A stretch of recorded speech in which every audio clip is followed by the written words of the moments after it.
A well-regulated militia being necessary to the security of a free state. The right of the people to keep and bear arms shall not be infringed. Welcome to another edition of Bearing Arms, Cam and Company, where we're going to be talking about some infringy stuff on the program today. Alex Bosco joins us from SB Tactical with the latest on this guidance released by the ATF and the DOJ unofficially on Thursday. We started actually getting some word about it Wednesday night. But the comment period for these proposed rules dealing with pistol stabilizing braces, they are up now at the Federal Register, and we only have a brief window in which to comment on the ATF's proposed rules. So let's talk about this because, you know, if you watch this program on a regular basis, you've heard Alex. He's joined us on the program several times over the past couple of months talking about the growing issue with the ATFs.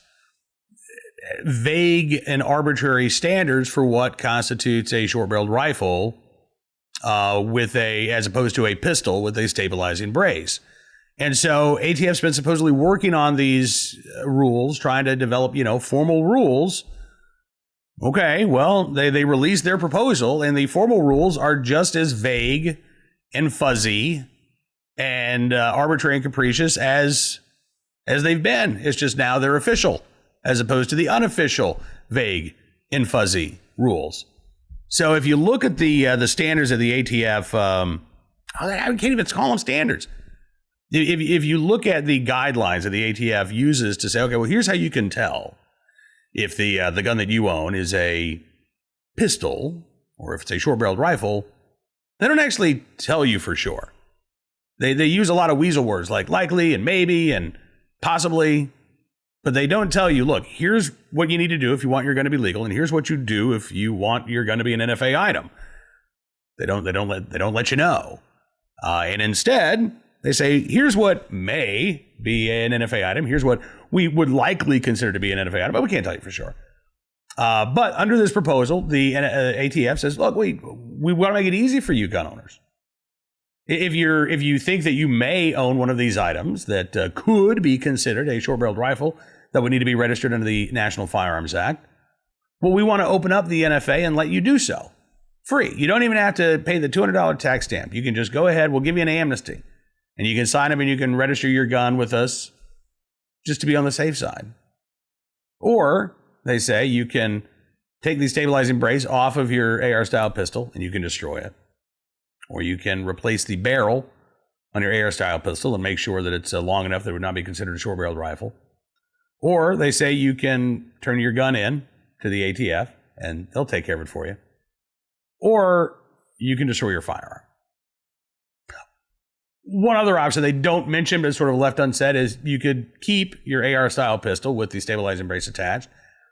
And if the ATF ever finds it, they could likely, possibly, maybe charge you with a felony that could result in a 10-year federal prison sentence.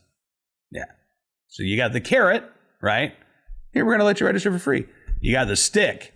If you don't, and we determine later on that your gun is an NFA item, how'd you like to spend the next 10 years behind bars? That's the carrot and the stick that the ATF and DOJ are using here. And that, I think, sets up today's conversation with Alex Bosco of SB Tactical, talking about these proposed rules by the ATF. And the public comment period, again, is now open for gun owners. Alex, thanks so much for coming on the show, sir. It's good talking with you today. Good seeing you again, Cam. Yeah, so this draft document that we're seeing here, and now it's official. It's been posted, but it started leaking out on Thursday. You and I have talked about the arbitrary and capricious standards that the ATF is using, this quote-unquote holistic approach where we got to look at the entire firearm to determine if it's a short-barreled rifle or if it's a pistol. They're now codifying this. I mean, you and I have talked about the how this has already impacted the industry and how the industry's been looking for answers. Give us clear guidelines to follow. The ATF apparently listened to the industry and came back and said, no, we're not going to do that. We're going to leave it vague. We're going to tell you, if your gun has this, it might be considered a short-barreled rifle, likely could be considered a short-barreled rifle, but we're not going to give the industry or end users clear standards to go on But instead, we're going to try to, encourage people to register these guns voluntarily under the NFA, even if they're not actually NFA items. And if you don't, you run the risk of a 10-year federal felony. Yeah, well, I wish I had a better way to say it than you just did. The reality of it is that the documents factors, if you want to call that. I call them categories, but they call them factors. But there is no numeric number in there, so there really is no factor in there. But the categories are not exhaustive. So if they're not exhaustive, and the whole point of this document is to allow people to understand whether or not they have a product that is either non-NFA and legal to own without any kind of felony offense, or they know that it is. Okay, and there's nothing in the document that's been posted that allows anyone either in the industry or in private or in any kind of commerce to come up with a way what their product is or is not. And the whole purpose, and I've had this discussion with a few people, for the past 5 years, I've been trying to get the ATF to give us standards. They are the regulatory agency, and as a regulatory agency, they have the ability, and the mandate, based on what they do, to let us know what is and what is not something. We know that the definition of machine gun on an AR-15 is if you add that hole, well, now we have a machine gun. We know definitively what that means. If you have a pistol, or a rifle with a barrel of less than 16 inches, we know we have a short-barreled rifle. These are all common factors that we know. Well, this latest document, that was done by DOJ, and the reason it was done by DOJ was because it was taken out of ATF's hands. It was taken out of ATF's hands because we pulled in the Department of Justice saying, we're trying to get something done, and we're not getting anything done. So they took it out of ATF's hands, and ATF essentially said, DOJ is going to do it. And for the past 4 months, we know that they've been kind of drafting this document. Mm-hmm. And this is the best they came up with. This document here is the best that our Department of Justice can come up with. A document that is so vague, so there's nothing in this document that allows anybody to understand what needs to be done. And therefore, the conclusion I come to, and I think anybody else would, but this is from dealing directly with the ATF, is that they want to stop commerce. They don't agree with these types of pistols. They don't want these pistols to go out. And the only way they know how to do it is to create enough confusion so as to scare everyone into not doing anything, putting up their hands and saying, I've had enough, I'm going to wait and see where this goes. And essentially, that's what they've done. They've stopped commerce. They've stopped commerce based on a document that's been written that makes no sense to anyone. You're absolutely right. I mean, the standard that is being put forth here under these proposed rules is basically we'll know it when we see it. The ATF will know, an NFA item when they see it, but they won't tell you, or they won't tell me or anybody else who might own an AR-style pistol whether or not they consider that to be an NFA item. And so, as you say, what are your options here? The ATF in this proposed rule says, well, look, we want to offer basically an amnesty for anybody who owns these guns. You can register them under the NFA. You don't even have to pay the tax stamp.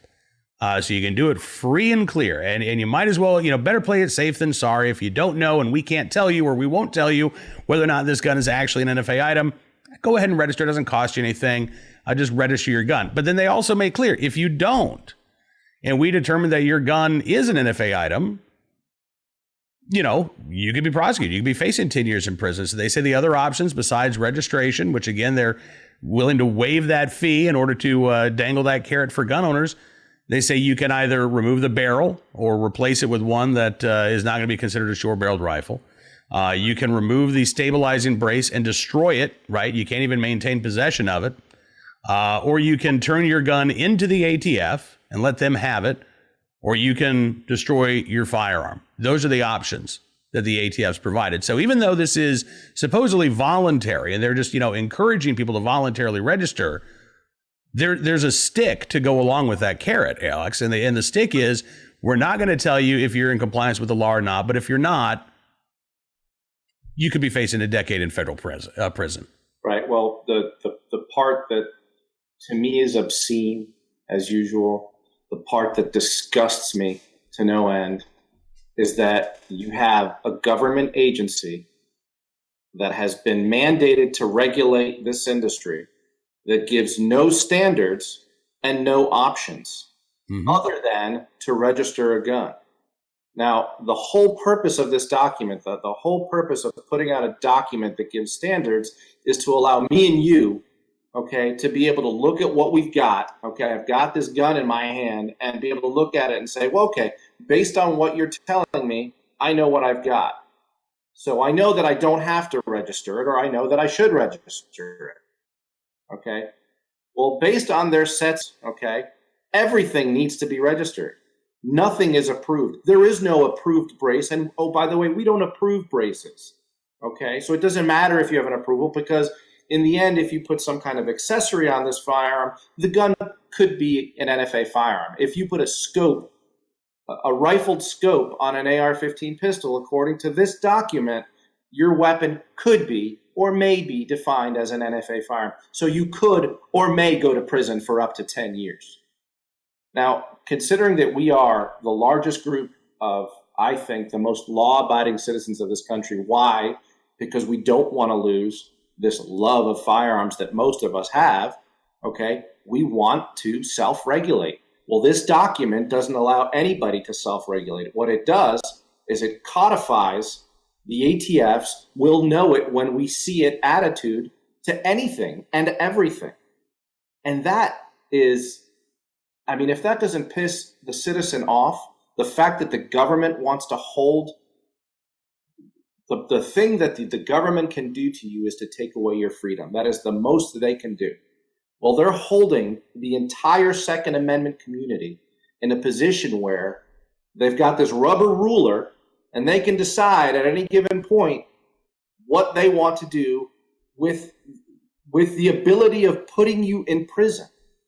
And people are, I hate calling out people, and I'm not going to do it, but you see some comments that are like, oh, great, thank God I can do it. I get a free $200 voucher, and I can take my gun and register it. Oh, this is great.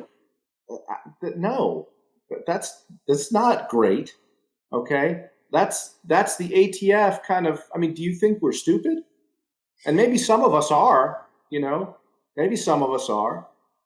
But this freebie is what everybody's looking for. And by the way, do you think we've sold maybe 3 to, I don't know, let's just say there's 4 million braces out on the market right now? I guarantee you that if this thing goes through, there'll be 16 million people trying to register a free short-barreled rifle. It's not going to be 4 million. It's going to be way more, because everybody's going to be like, oh, okay, yeah, let's just do free registration for now. And we've got, what, 6 to 8 month period wait for suppressors? Mm-hmm. We think the federal government is going to be able to take care of all of this? And do we want that? Do we want everybody registering their firearms? I don't think that's fair. It's not fair at all. Well, I certainly don't. And I know that there are millions of gun owners out there who do feel the same way. And right now is the time for them to speak out. I mean, the public comment period just opened up. I don't think it's any coincidence they're doing this at the end of the year when, a lot of us are on vacation. We're not paying as much attention to the news. We're busy with family and the holidays. So they drop this now. But it is vitally important that gun owners, talk to your friends, talk to your neighbors, talk to the folks at your gun club. Make sure that people are aware of this, because now is the time to speak up. How easy is it to actually comment and make your voice heard on this issue when you try to contact ATF or DOJ, Alex? Apparently this morning I found out that people are trying to comment on the Federal Registered Government page. Yeah. And their link is not working. So I don't know what that means, but it is classic. I mean, I don't think it surprises anybody I mean, it's unfortunate, and I think we'll all say, well, that's unfortunate, but it's just your government at work. This is the best we've got. This went to the highest people. We've been engaging people all the way up to the White House. Okay, and after all these months of discussions of trying to come to a conclusion, this document that we've downloaded that everybody is reading is the best we have. It's the best we have for all the people that want to maintain their Second Amendment rights. These are the guys that are in government, and I guess the answer is yeah. This is the best we've got. This is the best we've got. And so, what's the call to action? I guess is what everybody's saying. I'd like to say, yeah, donate money to whomever you, like we said last time. I don't care who you want to go to.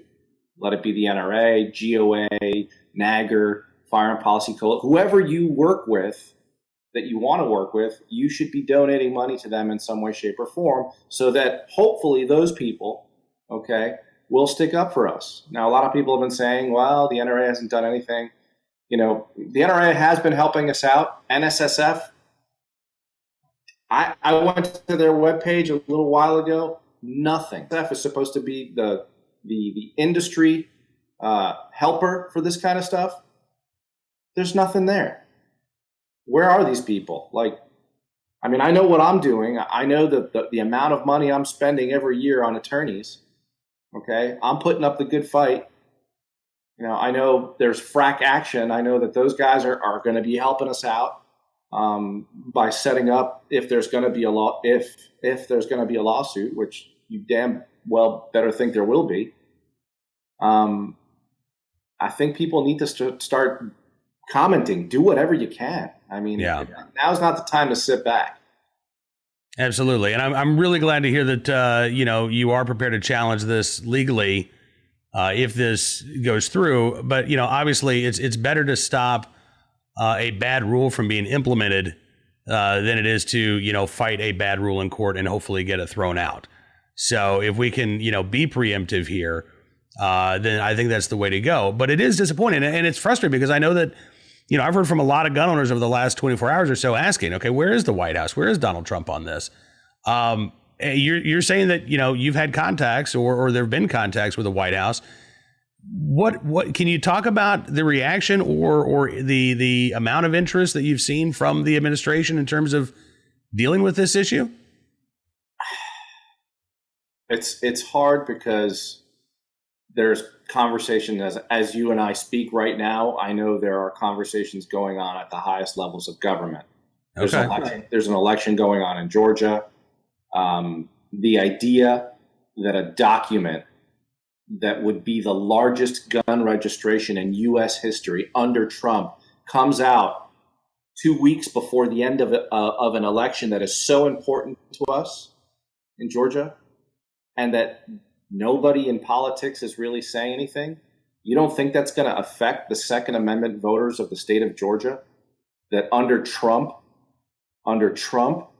there's nothing happening and they're attempting to register firearms, millions of firearms? If that's not a big deal to the politicians, I hate to say this, but they don't deserve to be in power. If they don't see this, They just don't deserve to be there. And, the meetings that we've had with the highest levels of government haven't given me faith. They haven't given me that warm fuzzy that I think all of us look for in a leader that has told us time and time again he's there for our Second Amendment rights. Okay? I don't want to say a leader. I'll say our leaders, because it's not just one person in politics. It's more than one. I don't see that in many people. I see a lot of talk, and I've seen senators write letters left and right over the past few months, including Matt Gaetz, including Loeffler, and including Perdue. All those people wrote a letter to the Attorney General. Well, the Attorney General's not there. And frankly, the document that was released by our Attorney General and the Department of Justice. And if this is what he got, if this is what Bill Barr, after all of these conversations over the past few months, has gotten, and he comes out with a document that suggests that millions of people should register our firearms, I would suggest that he does not understand his constituents. He doesn't understand who the people who vote for them are, or he doesn't understand this group of people. at all. So, yeah, listen, man, I hear the frustration in your voice, and I feel it as well, because you're right. I mean, this is, as you described, I mean, this could be the largest gun registration attempt in U.S. history, given the vagueness of these standards and the number of firearms that could be called into question. And I don't know why. Maybe I don't know. Maybe the news cycle is, certainly the mainstream media is not interested in covering this story. CNN does not want to promote this story. MSNBC doesn't want to talk about the power grab by the ATF here with these rules. So it is going to be up to gun owners. It is going to be up to generally conservatives, because conservative media is generally more pro-Second Amendment than the mainstream media is. It's going to be up to our circles to not only get the word out, but as you say, to activate folks, to get them to understand why they need to speak up, why they need to speak out, why this is so important. How long is this public comment period? Is it 30 days? Sorry, I'm laughing because you would think it was 30 days. It is not 30 days. It is 14 days.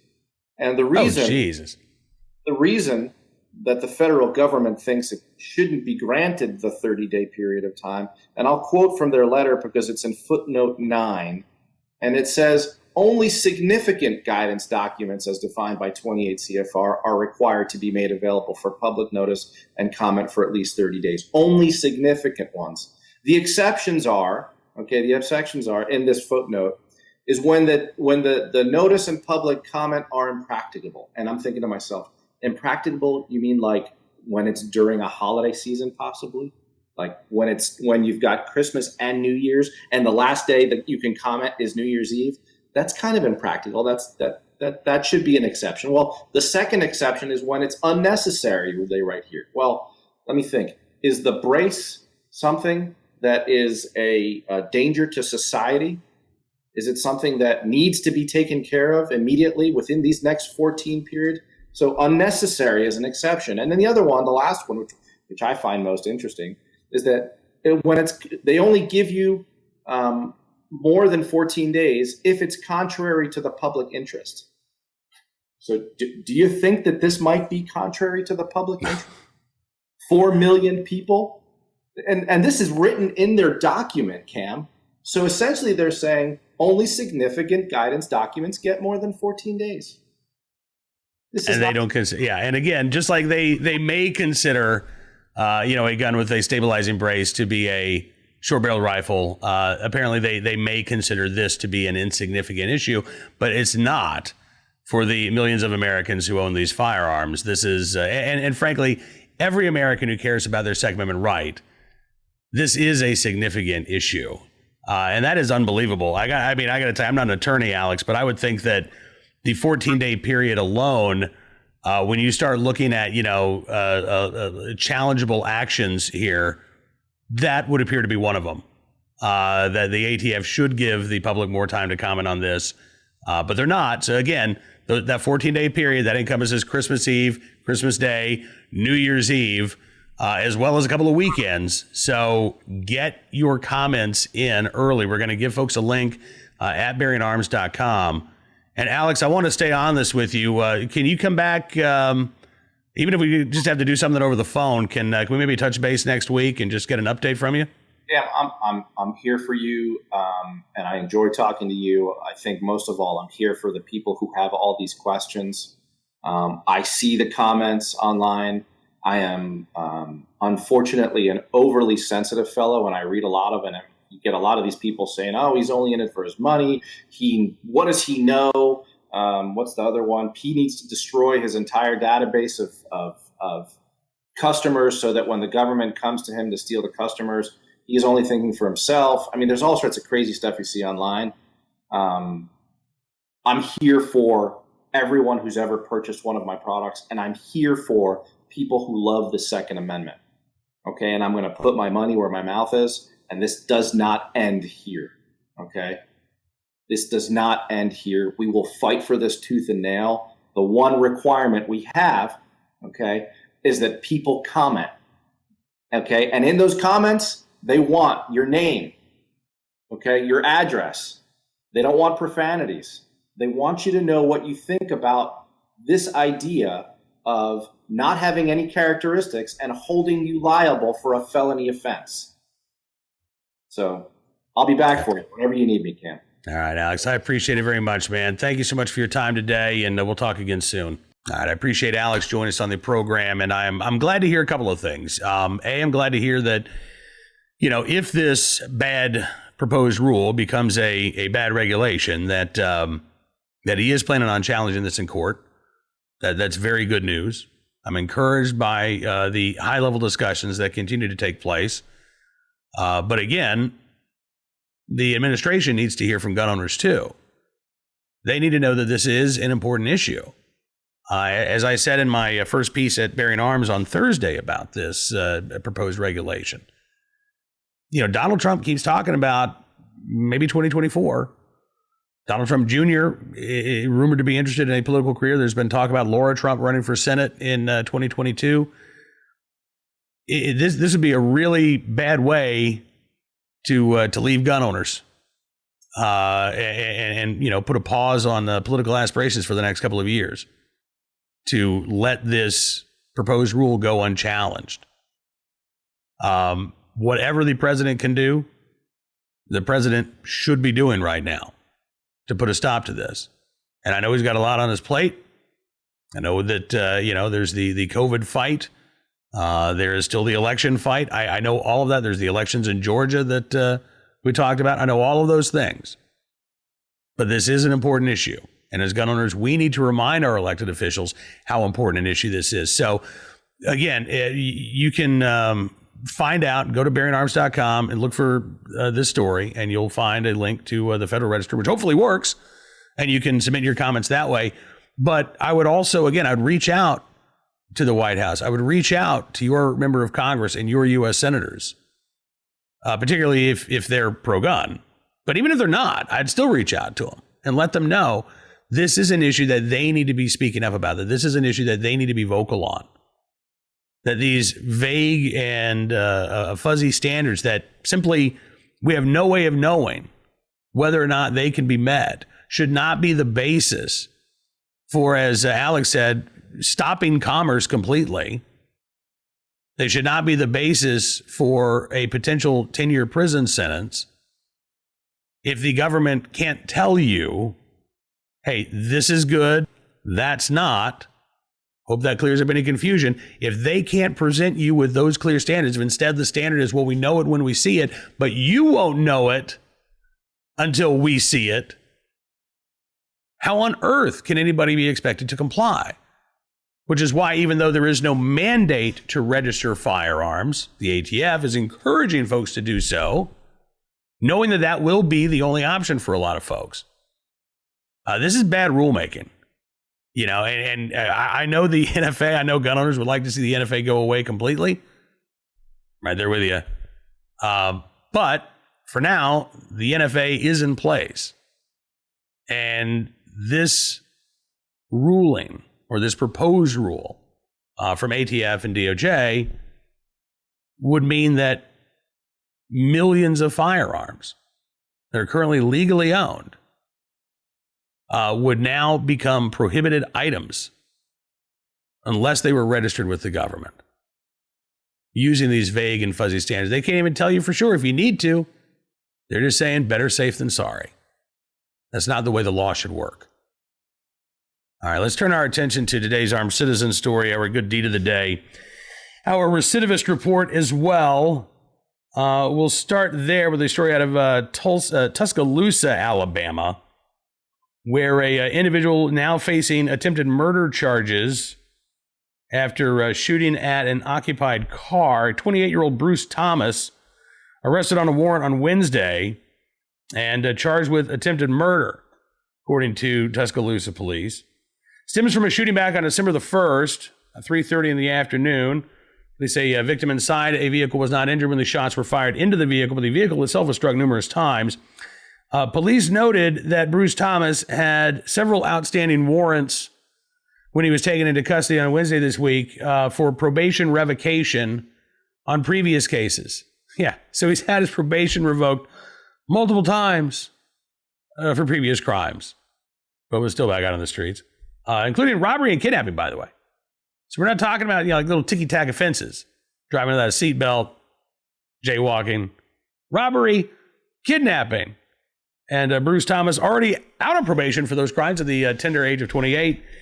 Now he's back behind bars and facing what looks to be the most serious charges of his criminal career. Our armed citizen story today, boy, this is a wild one. From Pine Bluff, Arkansas, where a 22-year-old man was killed by paramedics after he shot at those paramedics who were providing aid to his girlfriend. Yeah, I know. Told you this was a wild story. According to Arkansas Online, officers got a call regarding two paramedics who had been shot just before 4:40 a.m. on Thursday. 35-year-old Joshua Godfrey was sitting in the back of an ambulance bleeding. 21-year-old John Spriggs Sr. lying on the ground beside the ambulance when police arrived. Paramedics told officers that they were rendering aid in the back of the ambulance to a 20-year-old woman who was complaining of knee pain when her boyfriend, a guy named Kevin Curl Jr., walked up to them, told paramedics told police that Curl refused to back up, pushed the 21-year-old paramedic and asked what he was going to do about it. Then the paramedic punched Curl, who then pulled out a gun, shot both paramedics approximately 3 times each in the chest, pelvic, and abdomen areas. 21-year-old John Spriggs Sr. fired with his own handgun, striking Curl. When officers arrived, they found Curl dead on the kitchen floor of a residence with at least one gunshot wound to the chest. Both of the paramedics, as well as the woman, were transported to a local hospital to be treated for their injuries. Case handed over to the detective's office remains ongoing at the time of the release. Would certainly appear to be a case of self-defense. And this is an issue that has come up, actually, in recent years. There have been some bills filed around the country that would allow, because some states actually don't allow paramedics or EMTs to carry on the job. And first responders want that ability. There have been a number of cases you've had, paramedics and EMTs, even fire officials who said, look, we'll get called out to like a drug overdose, for example. And we're the first ones there. Police haven't even arrived. We're there. We use Narcan to revive somebody. And all of a sudden they come to and they're violent. They're swinging. And we feel unsafe. This is another one of those examples here. I'm sure that there are going to be gun control advocates who say, oh, why do these paramedics even have a gun on them anyway? Why? They're paramedics. They're supposed to be saving lives, not taking lives. Well, here you go. Because even as a first responder, even as somebody who's there to save lives, your very life may be threatened.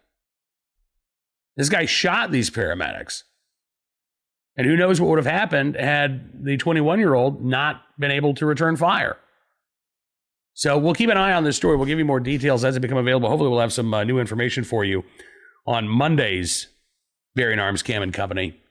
Finally today, our good deed of the day from Springfield, Missouri, where Corporal Mike Evans has been lauded by Eden Village, which is a charity that helps the homeless find shelter there in the Springfield, Missouri area. He received the No One Sleeps Outside Award from the organization because of an incident that happened earlier this year. He's patrolling in downtown Springfield, Missouri. Said he met a man who told him he wanted to get treatment for a substance abuse issue and be able to return home to his family. Corporal Evans took it upon himself to call the man's mom, make arrangements to get him home safe. He said, I don't ever just walk past them, talking about the homeless population there in Springfield, Missouri. I don't ever just walk past them. He said, I stop and I talk to them. I find out about their life. I talk to them about my life, just kind of see what's going on with them and how they're doing that day. Because in the end, they're people just like the rest of us. So in the right place, at the right time, willing and able to do the right thing with the right mindset. Corporal Mike Evans there in Springfield, Missouri. We certainly thank you for your very good deed. That is all the time we've got for you on this edition of Bearing Arms Cam and Company. I want to thank you for joining us on the program as well. Hope you have a great weekend. We will be back next week. Got to take a couple of days off. Probably, no show on Christmas Eve or Christmas Day. But at least Monday, Tuesday, Wednesday of next week, we will have programs for you. So make sure that you tune in. Don't forget, you can subscribe to Town Hall Media on YouTube, also at rumble.com. You can subscribe to Bearing Arms Cam and Company. You want the video. Just want the audio version of the show. We got you covered there as well. Amazon Podcasts, Apple Podcasts, Spotify, SoundCloud, Stitcher. Just a few of the options available to you. Until we talk again, be well, be safe, be free, and make your voice heard when it comes to these new proposed rules for pistol stabilizing braces.